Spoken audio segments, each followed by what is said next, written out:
mbokk yi on s'est beaucoup battu pour un projet te projet boobu mooy sauver le Sénégal ay at juróom-ñeenti at ñuy xeex joxuñu nit xaalis.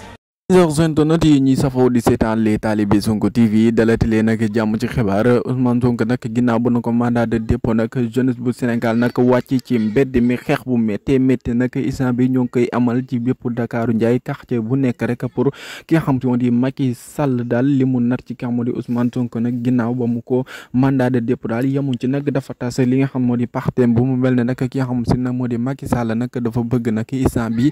ab adversaire am boo xam si nag mën na xañ rek ci élection et présidentielle 2024 daal mu liquide ko loolu daal jeunesse bi daal wax na daal dañ koy bañ ndax daal ki nga xam moo di Ousmane Sonko nag mooy sunu président tey mooy sunu président ëllëg kon nag ki nga xam moo di Macky Sall daal bàyyam boobu mu xam ko xam ne daal instant bi moom lim bëgg daal du ko am benn yoon ñun daal Ousmane Sonko moom mooy sunu président 2024 incha allah. mbokk yi